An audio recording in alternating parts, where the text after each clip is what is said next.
What's up, y'all? It's Rhett from Carolina Takedown Talk. We are here with the man. I know we say that a lot, but the guy, Sammy Roundtree from Roundtree Wrestling Academy, on the eve of Elite 8 duels. What's going on, man? What's going on, everyone? Happy to be here. There, thanks for coming on. It like you said, busy week, busy day. Big weekend. For us, we're a North Carolina Wrestling podcast. And whenever we're looking through the rosters here, you brought the North Carolina Hammers. You got the guys. I feel like this is a little bit of North Carolina's team here. North Carolina's pretty new to this event. I mean, it's a relatively new event in the first place, but we kind of been we're going to try and start hyping this up now that we know that we're coming. And we want to make sure everybody knows from North Carolina, hey, who's our guys coming to compete? Who should we be watching? And for us, Roundtree is one of those teams that if they're on the mat, we got North Carolina Hammers out there. They need to be watching them. What was it like building this team? You got Hammers from a bunch of different, from different states as well on here. But, the three that stand out to us are Jeremiah Price, Devin Bell, and then the heavyweight, the man, Jameer Ferrier. Yeah, man. So basically, Jameer and Jeremiah, they've traveled with me multiple times on multiple teams. They came down and trained. I mean, Jeremiah's probably here once a month, maybe. Yeah. Stays for a weekend or a week. He stays at my house. So those guys, they know what the expectation is when they come and travel with us and stuff. And they know what kind of teams we try to build. So those were easy sells. Devin, we've wrestled against him multiple times. He's not a fun one to wrestle against, is he? No. So, I've had a few of my kids, they've given it their best shot, and we've come up short against him. So I knew he was a good wrestler. He's from that area that I grew up in, that Wilmington area. So I knew his dad. And so I reached out to his dad, and, with the level of competition and everybody that was going to be there, it's hard to turn down something like this if you can make it, Yeah, no doubt. And that was kind of something we talked about off air, is just how big of an opportunity this is, not just for North Carolina guys. I mean, for us, of course, we kind of hyperfixate on the North Carolina guys in this event and how big of an opportunity it is. But, just for all these kids, can you talk about that a little bit? Just the opportunity and the exposure that these kids are going to get this weekend. Yeah, I mean, I guess the best word you said was opportunity. And that's the way I've kind of dropped it to our kids all week. We work, or at least we feel we work as hard as anybody, the guys that, are in our room and stuff. So, just the message to them is, take this as a great opportunity for you to put yourself out there in front of a large audience, in front of the best kids in the country, and give it what you got. And to be honest with you, a lot of these guys in the Southeast don't get to see some of these kids, ever. Right. So it'll be fun, and it'll just be a great experience for for not even just the Southeast. I mean, there's kids from everywhere coming in. Right. No doubt. And it's one of those things that we talked about. I did a little video before the high school nationals of, that mindset of going wrestling a ranked kid. Like Cliff's already said, there's going to be Big Ten coaches here. I'm pretty sure there's going to be some ACC coaches here. I said it earlier that if you're a coach and you're in the Southeast or anywhere near the Southeast, you're not at this event, you're cheating your program, because this is the mecca of recruiting right here. It's an intimate environment. You get to be close. You really see these kids warm up, see how they interact, see how they compete, and see how they react whenever they win, whenever they lose. And, the big challenge that I have for our North Carolina guys, the same way that we did for, high school nationals, is you got a ranked guy, you got a big name. Guess what? You get an opportunity. Like you said, you get an opportunity to go and put it out there, to let it fly and have a great result, have a great product. This is a recruiting chip that you get to use. And, the guys on your team don't really have to have that mindset as much with the recruiting side of it, because, that's one thing I do want to hit, is that I want to give props to your three North Carolina guys that they already have their schools lined up, locked in, decided. Yep. And they are such competitors that they wanted to come and compete for you in this event and say, hey, we want to wrestle the best guys in the country. Can you talk about the mindset that these guys have, to come and take this opportunity whenever, they don't have to do this? Yeah. I mean, It's a mindset that we try to deliver all the time, which is don't change the way you are, the way you compete, any of that kind of thing, especially when you get complacent, like you said, these guys have all got their colleges locked in, and it just speaks to who they are as young men. They just want to compete. All these guys do, this is a sport they love. And so just being out there's, it's big for them. Going back to what you said about, the number of ranked guys that are coming in and the level of competition. One thing I saw as far as like a recruiting chip and things like that is that some of these guys that aren't ranked are so good, it's unreal, because they highlight, this tournament's highlighted all these ranked guys. But the more I look in, to some of these guys, I'm like, man, these guys are so good. They're not even on, they're not even on flow rankings, like these are like hidden gems that some coaches don't even know about, so this is going to be a really big opportunity for some of those guys. No, exactly. I mean, just one coming to mind, at North Carolina, just where, we have the knowledge of, we don't really cover the rest of the country, is Nathan Carnes. He was a late addition, but wrestled probably, and I'm a North Carolina native, so my grammar may not be, correct here, but wrestled one of the most perfect finals matches of any of the finals this year, knocking off a returning state champ and just wrestling lights out. As Nathan Carnes hasn't decided where he's going to school yet.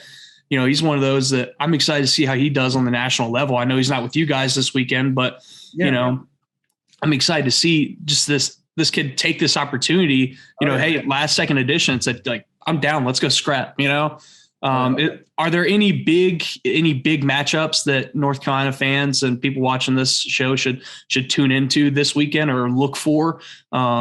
Anything that stands out to you? Yeah. I mean, there's a few,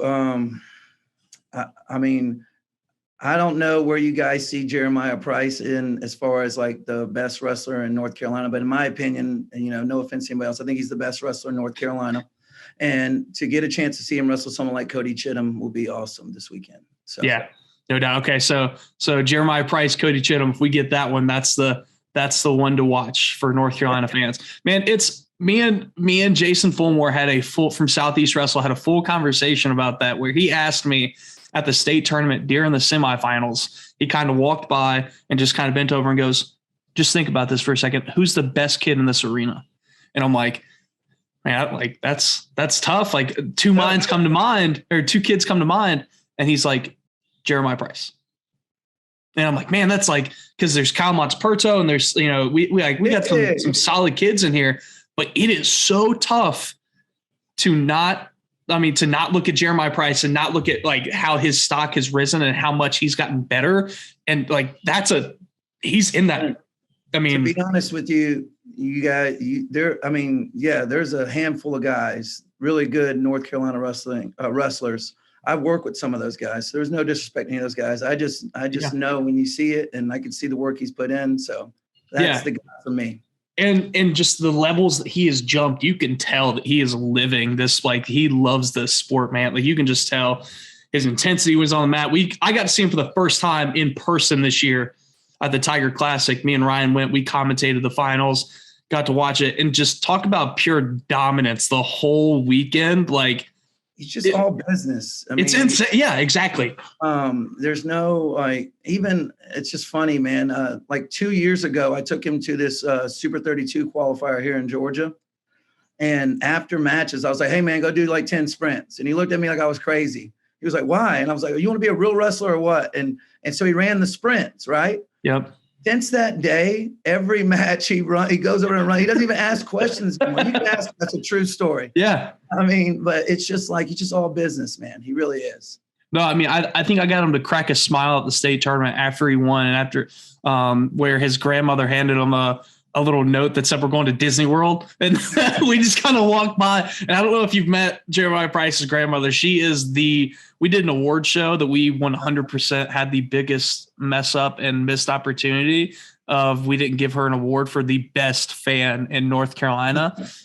She is amazing. So big shout out to her, Yeah. She's raised two tough grandsons too. I mean, his brother is real tough. Oh yeah, no, his brother's mean. His brother wrestles physical, like. Oh yeah, trust me, I know Jacob very well. He stayed at my house. The Price family is actually staying at my house this weekend for Elite Eight, so I know them There very you well. go. Man, two just ridiculously tough kids. But who is there a certain team or anything that you were most excited about matching up against? Or yeah. I've seen the rosters, and no disrespect to Minion or Seabolt, because I think they have great teams. I'm really looking forward to wrestling the Beast Coast team. yeah, They've got some really good kids out of Jersey and that Northeast corner, some really, really tough kids. So that'll be a good measuring stick for us to see, to see us wrestle those kids. So it'll be good. yeah, man, just I can't get over how awesome of an opportunity this is, and I can't thank Fretwell and the whole crew there that created this event, but I also can't thank the coaches of each team that's put this together. I mean, it can't people don't realize the hours that you guys have had to put into building these teams and kind of talking and convincing, and there's some kids that you call and they're just like, I'm down, I'm in, but I can't thank you guys enough for putting in the work and making this event happen for these kids. Just like I feel like the theme of this interview is opportunity, just these kids getting the chance to come and wrestle on this event. And, we've done it for the kids, but for the fans of the sport, I'm a fan of the sport. It's going to be fun. So do it a little bit for us too, because it's going to be fun to sit back and watch, No doubt. And this is our first year there. We didn't go last year. Everything with different things going on and all that. And this year, really, North Carolina's having a great showing. So it was one that we got the opportunity kind of late and, got the invite and I jumped on it. It was one of those, we were like, we were going to go check out some freestyle Greco wrestling at the Tar Heel Classic that's going on this weekend. Which the champ of it's a Fargo qualifier if you win it and everything. It's a really historic tournament in North Carolina. As you know, as a North Carolina native, Tar Heel's been going on for 44 years now.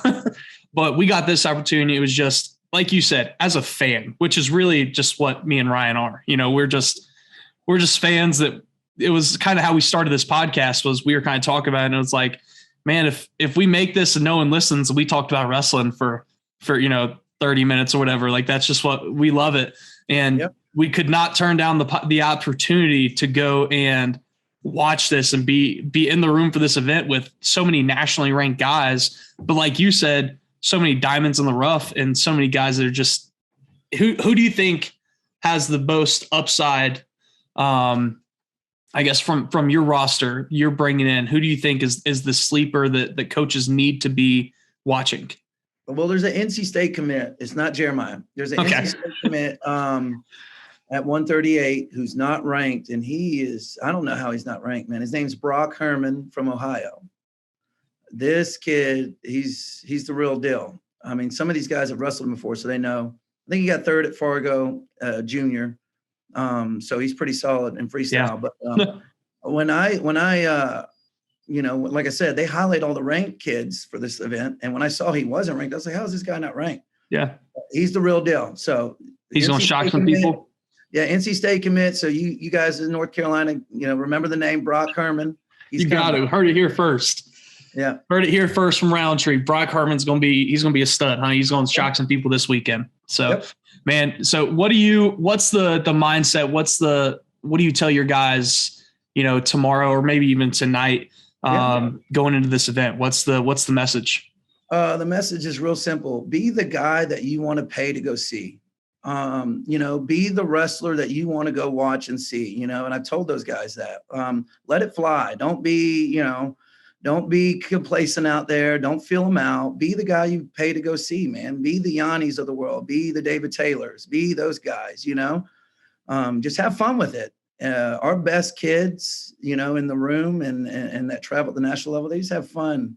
You watch them wrestle. Half the time they have a smile on their face. It's kind of weird. It's a little creepy, whenever they're in a grind match and it's just, it's 1-1 and they come up smiling, walking back from out of bounds. They're just having a good time, man. And that's what we want. And don't put any pressure on yourself for this event. I know there's going to be a lot of media and good kids there, but I mean, in the grand scheme of things, it's just a fun event. That's all it is, Yeah.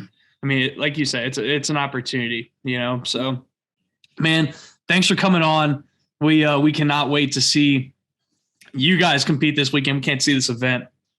Can't wait to see this event. We'll be down there later today and Good luck. Any last things before we leave?